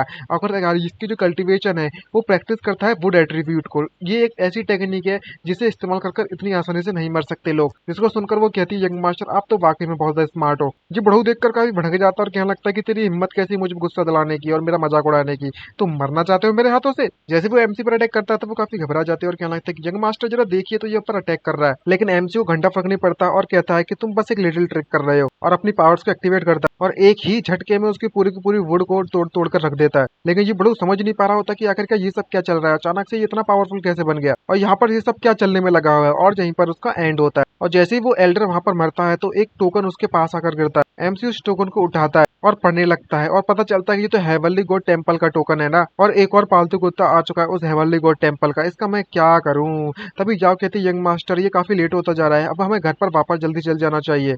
एमसी भी इस बात से एग्री होता है और कहने लगता है कि फादर मेरा इंतजार कर रहे होंगे और मुझे ढूंढ रहे होंगे और वो इन्वेस्टिगेट करना चालू कर रहे हैं। इससे पहले हमें जाना चाहिए और जल्दी जल्द हमें इस हेवनली गॉड टेम्पल के बारे में बताना चाहिए। जब हमारे पास टाइम होगा तब हम उसके बारे में पता लगा लेंगे। और उसके बाद वह सभी लोग घर पहुंच जाते हैं और वो एक कटोरे में उसी डीमन किंग के ब्लड को रखता है और कहने लगता है कि मेरे बेटे को ढूंढ कर लेकर आओ, जल्द से जल्द बताओ कि वो यहाँ पर वापस आ जाए। मैंने उसके लिए बहुत ताजा ताजा किंग के ब्लड को यहाँ पर रखा हुआ है उसके लिए। तभी एमसी आता है और कहने लगता है कि फादर क्या तुम मुझे ढूंढने में लगे थे। तो उसका फादर उससे कहने लगता है, उसका अंकल कहने लगता है कि न्यूफ्यू आज तुम्हारे फादर ने तुम्हारी मदद करने वाले हैं इस किंग का ब्लड लेकर। हेयर बेटे जल्दी जल्दी यहाँ पर इस बाउल को, जिस कटोरे को जो किंग का ब्लड है उसमें पूरा का पूरा पी तो लो, फिर उसके बाद तुम मार्शल कल्टीवेटर बन सकते हो। दूसरी तरफ हमें ये फैमिली के मैनर में वापस से दिखाते हैं जहाँ पर एमसी उससे कहता है कि डैड ये पूरी तरीके से यूजलेस है। इसको देखकर वो कहता है उसका डैड तुम्हें बस पी लेना चाहिए, अगर ये वर्क करता है तो ठीक है, तो हमें पता चल ही जाएगा। अगर तुम एक असली मर्द हो तो तुम पी लोगे बिना किसी दिक्कत के। तो एमसी उससे कहने लगता है कि मैं इसे पी तो सकता हूँ अगर तुम चाहते हो, लेकिन फादर एक बात का याद रखना, मेरी एक कंडीशन है, मेरे साथ आप पूरी की पूरी ये फैमिली को भी इसे पीना ही होगा। ये सुनकर एमसी क्या लगता है क्या तुम आई मीन एमसी का पापा उसे पूछता है क्या तुम इस बात को लेकर श्योर हो। तो एमसी क्या लगता है कि जी हाँ। तो वो पैट्रिक सभी के लोगों को यहाँ पर बुलाता है और कहने लगता है कि तुम सभी के सभी लोग आओ और तुम भी मजे लो। तो हमारा एमसी मन में सोचते हुए कहने लगता है कि जो किंग का ब्लड है वो मेरे लिए तो यूजलेस है, लेकिन इतना ज्यादा ब्लड है वो वेस्ट तो नहीं जाना चाहिए कम से कम। तो कम से कम मैं अपनी पूरी की पूरी फैमिली को तो ये पिला ही सकता हूँ, ये फैमिली की स्ट्रेंथ काफी बढ़ जाएगी, एनहेंस हो जाएगी पहले के मुकाबले में। और इसी तरीके से सभी को इकट्ठा होने में आधा घंटा का समय लग जाता है और सभी को बाउल मिल जाता है एक एक, और सभी लोग इस बात को लेकर काफी ज्यादा खुश होते हैं, उसका धन्यवाद देने लगते हैं, उसको चीयर करते हैं। तभी हमारा एमसी एक मेडिसिन निकालता है और उस बाउल में डाल देता है। लास्ट बैटल के दौरान जो कि डेड की कल्टीवेशन थी वो एक बॉटल नेक पर पहुंच चुकी है। अगर ये अपॉर्चुनिटी मैं उन्हें दे दूं और वो इस किंग के ब्लड को ड्रिंक कर जाते हैं और थोड़ी सी मदद मैं उनकी कर दूं तो वो ब्रेक थ्रू कर जाएंगे। और अपना बाल उसे देते हुए कहने लगता है कि फादर मैंने अपने हाथों से आपको इस बाउल में ये ड्रिंक किया है, मीन ये ब्लड करा है, आप इसे ड्रिंक कीजिए मेरे हाथों से। ये सुनकर वो खुश होता है और कहने लगता है कि तुम तो वाकई में मेरे बेटे हो, तुम्हें पता है कि आखिरकार तुम्हें अपने फादर का कैसे ख्याल रखना चाहिए, तुम्हें चिंता करने की जरूरत नहीं है, अगर ऐसी बात है तो मैं ये पीने के लिए तैयार हूँ। और तभी अचानक से वो पीने चालू करता है तो वो काफी खुश होता है और उससे कहने लगता है कि एक ही झटके में इसने पूरा का पूरा पी लिया, अब वो ब्रेक थ्रू कर ही जाएगा हल से। और जैसे ही ये इसको पीता है तो उसे कुछ अजीब सा महसूस होता है और वो बंदा बहुत ही ज्यादा एनर्जेटिक महसूस करता है, और जो देखकर वो काफी सरप्राइज और शौक से बढ़ जाता है और खुशी के मारे वो समाता नहीं और कहने लगता है कि ये फीलिंग मुझे इस बात पर भरोसा नहीं होता। और आसमान में इसके ब्रेक थ्रू होने के कारण बिजली जोर जोर से कड़कने लगती है और वो काफी खुशी मनाते हुए कहने लगता है कि मैं ब्रेक थ्रू कर चुका हूँ वॉर गॉड रियलमी पे। और जब ये सब होने में लगा हुआ होता है तो ये एक बंदा, ये फोर फैमिलीज का बंदा, इसको देखकर काफी शौक होता है और कहने लगता है ये कितनी अजीब बात है, क्या ये फैमिली में किसी बंदे ने वॉर गॉड रियलमी पर ब्रेक थ्रू कर लिया है। और सभी के सभी लोग इसको देखकर काफी तो कंफ्यूज शॉक हो रहे होते हैं, ये बंदा कहीं जा रहा होता है। तभी एक बंदा रिपोर्ट देता है और कहने लगता है कि 4 ग्रेट फैमिलीज यहाँ पर आ चुकी हैं हमारी सिटी के अंदर और वह ईस्ट एंट्रेंस गेट पर पहुंच चुकी है। ये बात सुनकर हमारा एमसी का पप्पा कहता है कि समय आ चुका है, मेरे बेटे की जो अवेकनिंग सेरेमनी है वो अप्रोच कर रही है, वह यहाँ पर काफी अग्रेसिवली आ रहा है, मानना तो पड़ेगा।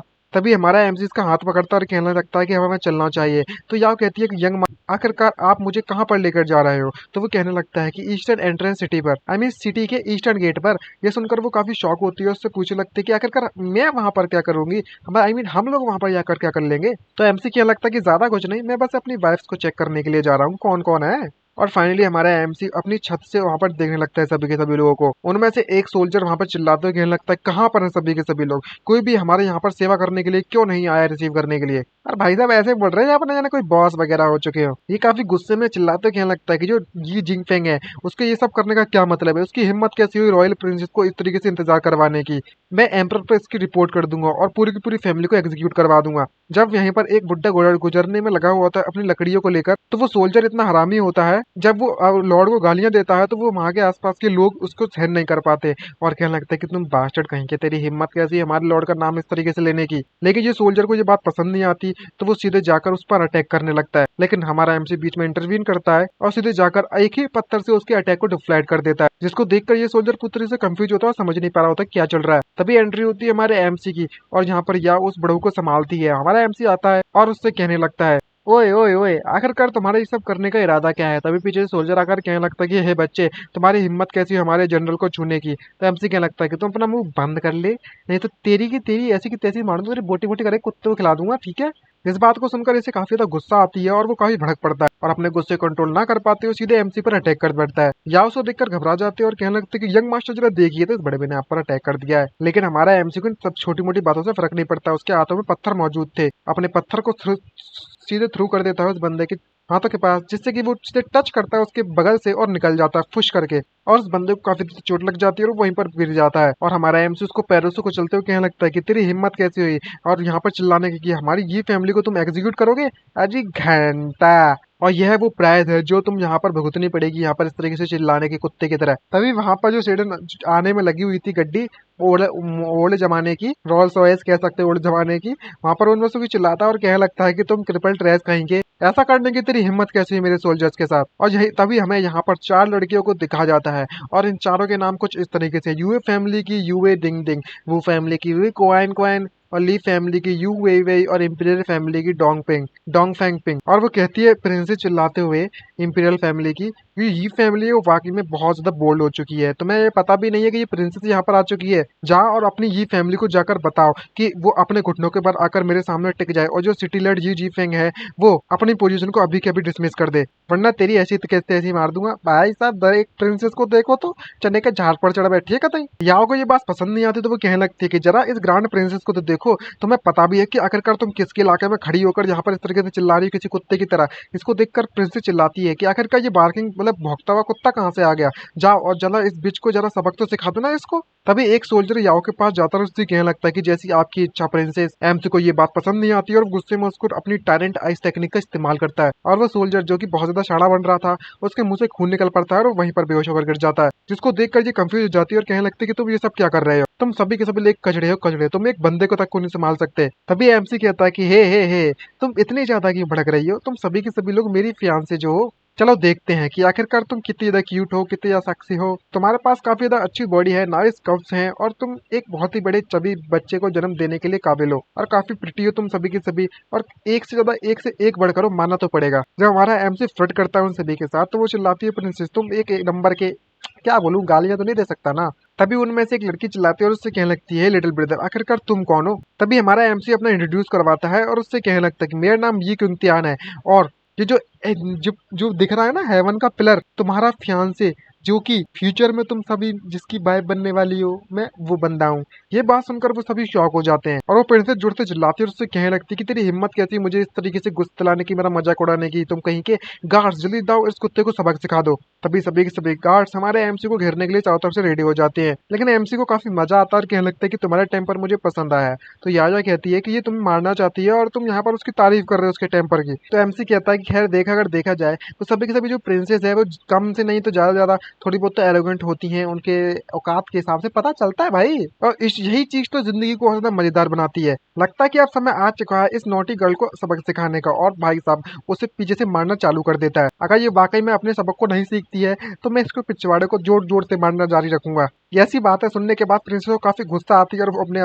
गुस्से पर कंट्रोल नहीं कर पाती और उसे अटैक करने के लिए ऑर्डर फिर से दे देती है। सोल्जर अभी भी सबक नहीं सीख पाते और फिर से अटैक करने के लिए कूद पड़ते हैं, जिसको देखकर वो काफी घबरा जाती है। तभी कोई बंदा आता है और उससे कहने लगता है कि तुम सभी के सभी लोग यहाँ पर रुक जाओ और पता चलता है ये तो उसका अंकल है और उन सभी से कहने लगता है कि तुम में वाकई में इतनी हिम्मत आ चुकी है कि यंग मास्टर की, ये फैमिली के यंग मास्टर पर तुम इस तरीके से अटैक कर रहे हो, वो भी उन्हीं के इलाके में। तुम तो बहुत ज्यादा एरोगेंट हो चुके हो, मानना पड़ेगा। तभी प्रिंसेस उससे पूछने लगती कि अबे अब तू कौन है, आखिरकार तुम सभी के सभी लोग घुटनों के बल क्यों नहीं टिक रहे हो जब तुम इस प्रिंसेस को देखते हो। तो अंकल कहने लगते हैं कि अगर यहाँ पर ये फैक्ट नहीं होता कि तुम और जो त्यान है, लिटिल त्यान है, उनका मैरिज कॉन्ट्रैक्ट है, तो मैं अभी तक तुम्हारे इतने थप्पड़ मारता ना कि तुम्हारा गला उगा सजा देता मार मार के। तभी प्रिंसेस पीछे से देखकर चिल्लाती है और उससे कहने लगती है कि अंकल जान, हम लोग जब कैपिटल में वापस चले जाएंगे तो मैं फादर को यहाँ पर ट्रूस भेजूंगी ताकि इस पूरे के पूरे इलाके को वो पूरी तरीके से तबाह कर सके। तभी ये बंदा आता है और कहने लगता है कि जो प्रिंसेस अभी भी काफी ज्यादा यंग है, मैं उम्मीद करती हूँ कि जो ब्रदर हे फेंग है वो उसे माफ कर देंगे और बस एक मजाक समझकर भूल जाओगे। इसे सुनकर अंकल कहने लगते हैं कि श्योर, आखिरकार ये हमारी फैमिली की फ्यूचर डॉटर इन लॉ जो है आफ्टर ऑल। लेकिन प्रिंसेस चिल्लाती है और उससे कहने लगती है कि ऐसा बिल्कुल भी नहीं हो सकता, मैं इस क्रिपल से तो कभी शादी नहीं करने वाली।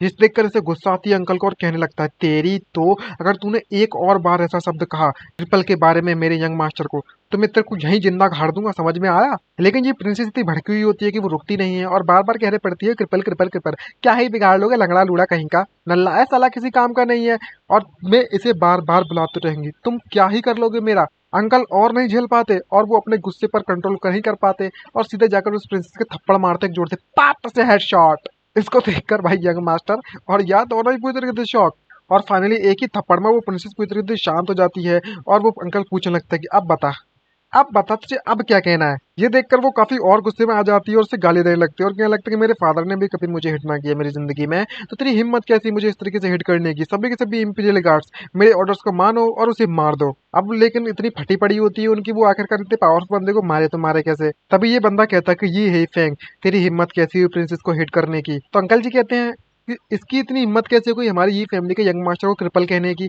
और डिसरेस्पेक्ट करने की। अब तो यहाँ पर मैं सिर्फ और सिर्फ थप्पड़ ही नहीं मारूंगा, अगर मैंने इसका सर कलम ना कर दिया ना तो मुझे तो भी कोई कुछ नहीं कहने वाला। तो ये कहने लगता है कि आखिरकार मेरी प्रिंसेस ने जो वर्ड कहे हैं उसमें गलत क्या है, क्या ये बंदा क्रिपल पैदा नहीं हुआ था। तो अंकल जी कहने लगते हैं कि भले ही ये क्रिपल पैदा हुआ या नहीं हुआ हो, यहाँ पर इसके बारे में अवेकन सेरेमनी में सबको पता चल ही जाएगा।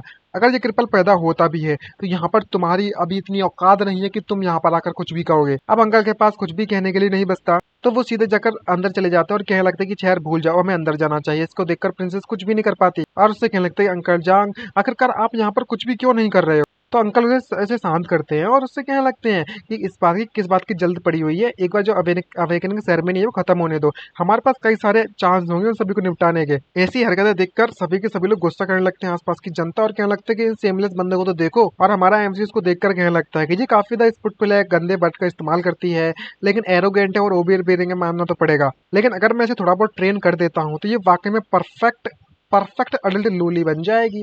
भाई साहब प्रेफरेंस तो देखो इस बंदे की। इसके बारे में बात कर रहे हैं तो ये बहुत ही ज्यादा कोल्ड, किसी आइसबर्ग की तरह, किसी बर्फ के टुकड़े की तरह है। उसकी पर्सनैलिटी में मानना तो पड़ेगा थोड़ी दम तो है। और बात करें इन दोनों के बारे में तो ये काफी ज्यादा बिग सेट है, इनके पास मानना तो पड़ेगा, इनके पास माल तो मौजूद है। लेकिन एक को देखकर पता चलता है कि काफी ज्यादा एयरहेड लगती है, पागल लगती है, और दूसरे को देखकर लगता है ये काफी ज्यादा लक्सीसियस है। मानना तो पड़ेगा ये चारों की चारों जो चीज है लड़कियां वो टॉप क्वालिटी की हैं। और तभी उन सभी के सभी लोग चारों फैमिली की जो मेंबर्स होते हैं वो एक रूम में बैठकर मीटिंग करते हैं और कहने लगते हैं कि इसकी हिम्मत कैसे हुई प्रिंसेस को हिट करने की। ये फैमिली वाकई में बहुत ज्यादा हिम्मत वाली हो चुकी है। मैं भी तो देखूं आखिरकार किस तरीके की मार्शल वीन को जगाने वाला है वो बच्चा कल की मीटिंग में। तभी ये बंदा कहता है कि जब मैं उस गेट को पास कर सिटी के अंदर आया था तो मैंने क्लियरली मैंने अपनी आंखों से उसे देखा था। वह जो बच्चा है वो मार्शल आर्ट उसकी बीन्स पूरी तरीके से ब्लॉक्ड हो चुकी है, इसकी डायंटन पूरी तरीके से सील्ड है। यहाँ तक कि वो अगर अवेकन कर भी जाता है तो मुझे लगता नहीं है, कोई पॉसिबिलिटी नहीं लगती। खैर पहली बात तो ये है कि वो अवेकन कर जाए। तभी ये काफी खुश होता है ये बात सुनकर और पूछता है ब्रदरली क्या तुम इस बात को लेकर श्योर हो।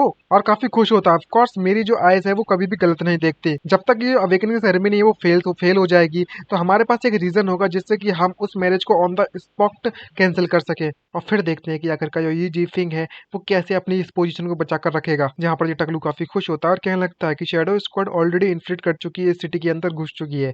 जब तक ये जी फिंग है उसने रेजिस्ट करने की कोशिश भी की तो हम इस अपॉर्चुनिटी का फायदा उठाएंगे और सभी लोगों को वाइप आउट कर देंगे। और इन सभी चारों का प्लान होता है इस फैमिली को डिस्ट्रॉय करने का। तभी उनमें से एक बंदा पूछता है वो चैन क्विंग, और कहने लगता है क्या तुमने प्रिंसेसेस को देखा है, क्वाइन कैन, यू वे और डिंग डिंग, वह सभी के सभी लोग यहाँ से मिसिंग है। ये सुनकर काफी घबरा जाते हैं सभी लोग और कहने लगते हैं क्यों वे सभी लोग मिसिंग है क्या।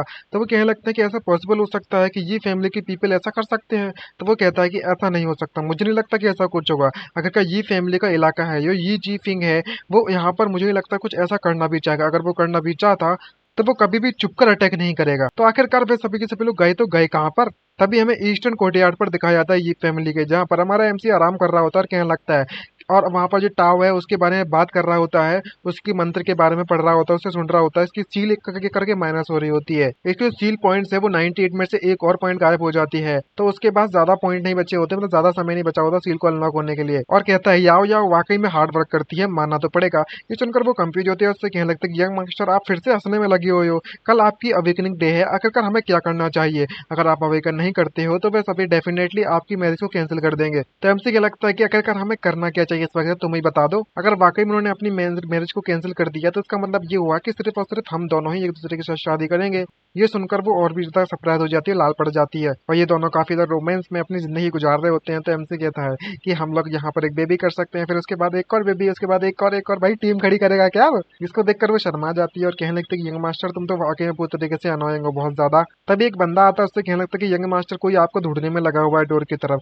ये सुनकर वो काफी कंफ्यूज होता है, पूछता है कौन ढूंढ रहे है बे। तो वो बताता है कि मैंने अभी देखा नहीं है कि वो कौन है, लेकिन वो आपको बुला रहा है। तो वो कहता है ठीक है मैं अभी आता हूँ, तुम जाओ अभी बाहर। तो वो कहती है मास्टर आपको जाना चाहिए उनके पास। तो एमसी क्या लगता है कि तुम यहीं पर रुको और मैं यहाँ पर बैठकर तुम अच्छे से आराम करो, मैं थोड़ा देर से आता हूँ और तुम मेरे लिए जब मैं वापस आ जाऊंगा तब वो गाना गाना। और तभी यहाँ पर एक अजीब सी लड़की को दिखाया जाता है काले कपड़ों में, और पता चलता है कि ये कोई और नहीं बल्कि मैं ये वही प्रिंसेस है जैसे कि अभी तक जोर से पढ़ा था थोड़ी देर पहले। और कहने लगता है हमारा एमसी ओ तो तुम मुझे देखना चाहती थी वाइफू। जहाँ पर वो क्यूट से एक्ट करती है और उससे कहने लगते है ये क्यों इम्तिहान, मैं तुमसे माफी मांगना चाहूंगी जो भी आज दिन में मैंने जो तुम्हारे साथ किया था, और इसलिए मैंने तुमसे माफी मांगने के लिए थोड़ा बहुत सोचा, पता मतलब हम सब ने सोचा और इसके बारे में अच्छी तरीके से ध्यान लगाया और पता चला, और हमने ये पता लगा लिया है कि अब जबकि हमारा मैरिज कॉन्ट्रैक्ट हम दोनों के बीच में है तो यही हमारी किस्मत है। और बाकी की जो अदर सिस्टर्स हैं उन्हें भी इस बात का रियलाइज हो चुका है और इसलिए वो लोग तुम्हें इनवाइट करना चाहते हैं मिलने के लिए। ये सुनकर एमसी पूछने लगता है उसे गले लगाकर ओह कहाँ पर है।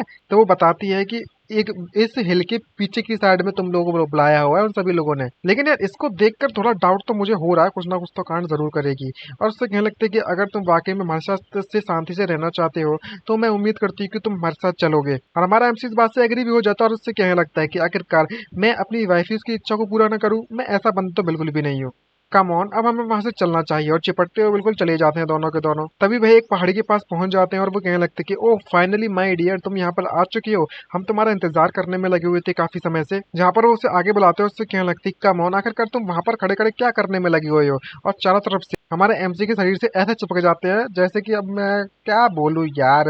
और उसे धीरे धीरे करके पहाड़ी के बिल्कुल चोटी पे लेकर आ जाते हैं, जहाँ पर वो एक कदम पीछे और ये गिर जाएगा। और काफी खुशी खुशी हंसता है और कहने लगता है कि आज तो मेरी वाइफ वाकई में बहुत ज्यादा एनर्जेटिक लगने में लगी हुई है, आज तो कभी धूम मचने वाली है, मैं इसे और ना झेल सकता। और जैसे ही ये इतना खुश खुश मना रहा होता है तभी अचानक से ये एकदम बेकार सा डेविल चेहरा बनाती है और हंसते हुए कहने लगती है कि तुम कुत्ते कमीने पिल्ले कहीं के सड़े हुई औलाद, तेरी हिम्मत कैसी है मेरे साथ ऐसा करने की, जा और मर जा। और धक्का दे देती है उस पहाड़ में और हमारा एमसी डायरेक्टली गिरने लगता है उधर से। और वे चारों चारों उसे गिरते हुए वहां से देखती है लेकिन कुछ करती भी नहीं है। लेकिन हमारा एमसी भी एक नंबर का हरामी ठहरा है और वो जोर से चिल्लाते एक्टिंग करता है जैसे कि वो सच में मर जाएगा। और ये प्रिंसेस काफी ज्यादा खुश होती है और कहने लगती है ये लूजर को वाकई में ऐसा लगता है कि ये जो प्रिंसेस है वो उससे प्यार करती है।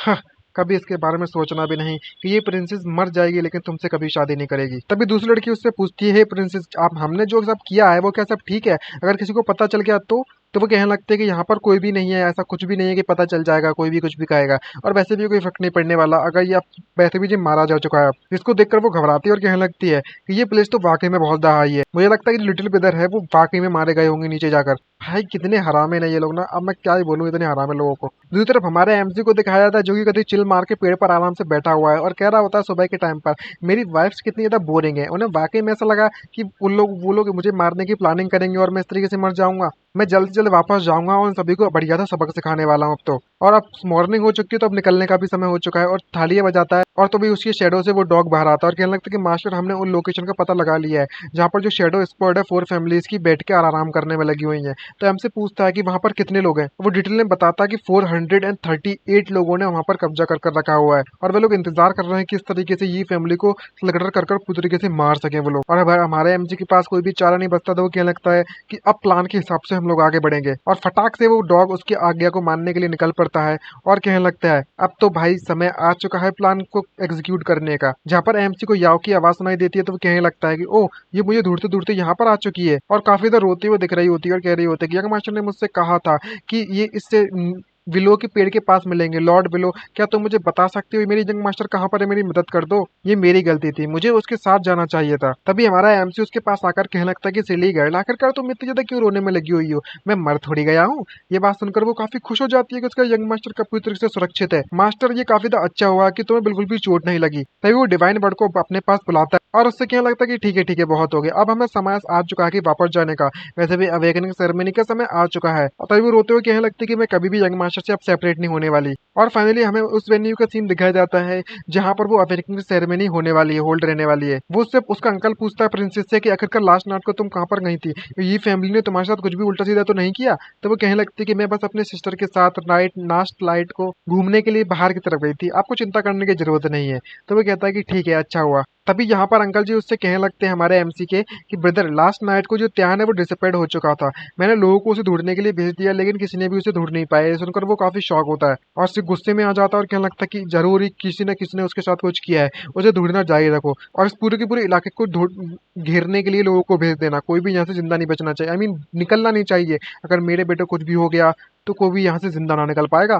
ऊपर से चारों की चारों आराम से बैठ जाती हैं, कितनी खुश खुश नजर आ रही है। ये प्रिंसेस के देखकर साफ साफ पता चलता है कि इसने इसका जो प्लान है वो काम कर चुका है और ये कितनी खुश नजर आ रही है। और बोलती है अपने आप से जो शो है वो चालू होने वाला है, जो प्रिंसेस है अब देखते हैं कि आखिरकार तुम्हारी किस तरीके से ये फैमिली और ज्यादा एरोगेंट रहती है इसके बाद। तभी ये चिल्लाते हुए कहने लगता है कि पैट्रिची जो अवेकनिंग सेरेमनी का टाइम है वो आ चुका है, आखिरकार ये स्टार्ट क्यों नहीं हुई है अभी तक। दूसरा बंदा कहता है हंसते हुए कि मुझे लगता है कि यहाँ पर किसी को इस बात का डर है कि वो अवेकन नहीं कर पाएगा इसलिए वो यहाँ पर नहीं आया। तुमने बिल्कुल सही कहा, उसकी डांटन ब्लॉक्ड है, मर्डिन ब्लॉक्ड है, एक क्रिपल है ये बंदा, तो कैसे आ सकता है अपने यहाँ पर शर्मिंदा करने के लिए। और अगर तुम वाकई में इतना डरे हुए एम्बरेसमेंट से और अवेकनिंग सेरेमनी रखने की तुम्हें जरूरत ही क्या थी, तुम हमारा समय बर्बाद कर रहे हो। ओरिजिनली हम लोग बस देखना चाहते थे उस स्ट्रेस बच्चे को, बट मैंने इस बात की उम्मीद भी नहीं की थी कि वो तो यहाँ पर हमारे सामने भी ना आ पाएगा। इस तरीके का जो कचड़ा है वो किस तरीके से प्रिंसेस को और हमारी 4 फैमिलीज की डॉटर्स को अपना वाइफ बनाने के काबिल है, कैसे? तो वो चिल्लाता है, पैट्रिची आखिरकार तुम विड्रॉ क्यों नहीं कर लेते इस मैरिज से, जिससे पहले कि ये पूरी तरीके से लेट हो जाए। तो वो चिल्लाता है और कहने लगता है कि तुम्हारी हिम्मत कैसी मेरे बेटे को पब्लिकली ह्यूमिलेट करने की, क्या तुम मरना चाहते हो मेरे हाथों से? और तभी हमारा एमसी उन सभी के बीच में से चिल्लाते हुए आता है, "ए भाई लोग, वीडियो लोग अपन आ चुका है।" जिसे देखकर सभी लोग पूरी तरह से शॉक हो जाते हैं और क्या लगता है कि ये तो वही लेजेंडरी क्रिप्टेड यंग मास्टर है, ये फैमिली का शे इसकी अपीयरेंस तो देखो, आखिरकार ये किस तरीके से हमारी प्रिंसेस और लेडीज के लायक है, बिल्कुल भी नहीं है भाई। ऐसा लग रहा है जैसे कि फ्लावर्स को किसी गोबर से मिला दिया हो। लेकिन जब सभी के सभी प्रिंसेस उसे देखती है तो पूरी शॉक हो जाती है और कहने लगती है कि आखिरकार ये बंदा जिंदा कैसे हो सकता है, इम्पॉसिबल। इतने ज्यादा ऊंचाई से गिरने के बाद कोई बंदा कैसे जिंदा हो सकता है, यहाँ तक कि जो वॉर एम्परर है वो भी मारा जाएगा, तो ये जिंदा कैसे है, समझ नहीं आ रहा कुछ भी। बिग ब्रदर वाकई में इंटरेस्टिंग है, ये बात तो मानना पड़ेगी। तभी ये काफी शौक होता है और कहने लगता है कि तो क्या हुआ अगर ये बंदा यहाँ पर आ चुका है, इसकी जो पैदा ही क्रिपल्ड हुआ था तो वो कभी भी अवेकन नहीं कर पाएगा और हमारे पास रीजन हो जाएगा जिससे कि हम इसकी शादी को कैंसिल कर सकें। तभी उसका फादर उसे देखकर काफी खुश होता है और कहने लगता है कि मेरे बेटे, तुमने तो मुझे पूरी तरीके से डरा ही दिया था। तो एमसी कहता है कि फादर तुम्हें चिंता करने की जरूरत नहीं है, आखिरकार मेरे साथ कैसे कैसे कुछ भी हो सकता है मेरे ही इलाके में।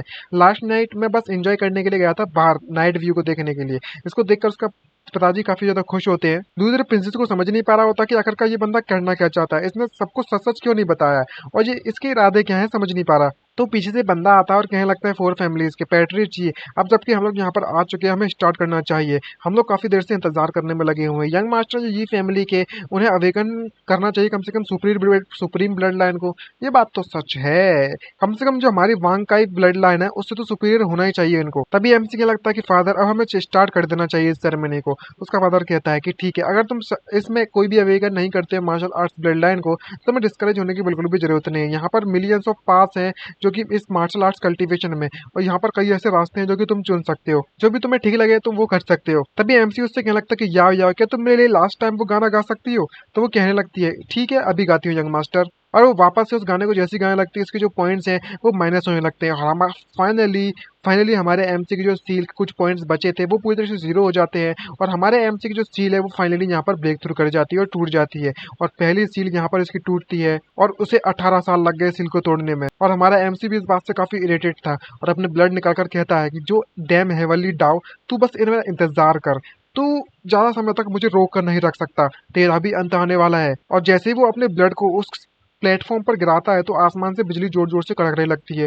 पूरा माहौल डर से भर जाता है और किसी को भी समझ नहीं आ रहा होता कि ये सब क्या चलने में लगा हुआ है। लेकिन हमारा एमसी कहना था कि एवंस, तुम्हें अभी भी वाकई में ऐसा लगता है कि तुम मुझे मार सकती हो, लेकिन तुम्हारी किस्मत बहुत ज्यादा खराब है। अब तुम्हारा समय यहाँ पर खत्म होता है। और जैसे ही वो पहली सील अनलॉक होती है तो वो कहने लगता है, हे सिस्टम बाहर आओ, अब जो सील है वो ब्रोक हो चुकी है। तुम मुझे ये बताओ कि आखिरकार तुम मेरे पास इस वक्त कितने ज्यादा एट्रीब्यूट पॉइंट्स पड़े हुए हैं, अनलॉक हो चुके हैं? तो वो बताने लगती है कि 100 मिलियंस अनलॉक हो चुके हैं तुम्हारे, जिसको देखकर वो काफी शॉक होता है और कहने लगता है कि शिट, ये तो वाकई में बहुत ज्यादा कम है। अगर ऐसी बात है तो मेरे सारे के सारे जितने भी पॉइंट्स है वो मेरी एबिलिटी में ऐड कर दो। और सिस्टम भी काफी खुश होती है, उससे कहने लगती है कि तुम्हारा जो डोमिनेटिंग एटीट्यूड है मुझे ये वाकई में पसंद आता है। और तभी इनिशियलाइज करती है प्रोसेस को सिस्टम और कहने लगती है सारे के सारे पॉइंट्स तुम्हारे एबिलिटी में ऐड कर दिए जा चुके हैं, ये इंक्रीज होना चालू हो चुकी है। सिस्टम तुम्हें अपग्रेड करने में लगा हुआ है तुम्हारी विटिलिटी को। तभी हमारे एमसी के पैनल देखता है तो बताया जाता है कि इसकी विटिलिटी काफी 100 मिलियन तक पहुंच चुकी है और मार्शल आर्ट्स जिसे वो टैलेंट आई जानता है और कुछ भी नहीं, और इसकी जो प्रोसेस सक्सेसफुली हो चुकी है। तो आज के लिए इतना ही, नेक्स्ट वीडियो में मिलेंगे गाइस। तो प्लीज करता हूँ, उम्मीद करता हूँ आप सभी से कि आप लोग हमारी वीडियो को लाइक कर दोगे। तो बस आपसे बस लाइक करने के लिए कह रहा हूँ, आप बस लाइक बटन दबा दो जिससे कि हमारी जो वीडियो है वो रिकमेंडेशन में आना ज्यादा चालू हो जाए। यार प्लीज यार थोड़ा बहुत सपोर्ट ही कर दो इस तरीके से, एटलीस्ट कुछ नहीं तो कौन सा मैं आपसे कुछ ज्यादा ही मांग रहा हूँ। प्लीज यार रिक्वेस्ट कर रहा हूँ कि यार वीडियो को लाइक कर देना और चैनल को सब्सक्राइब कर देना, और नेक्स्ट वीडियो में पता चलेगा कि आखिरकार अब ये कौन से धमाके मचाने वाला है। तो आज के लिए इतना ही, मिलते हैं, बाय बाय नेक्स्ट वीडियो में, बाय बाय, सनिंग आउट।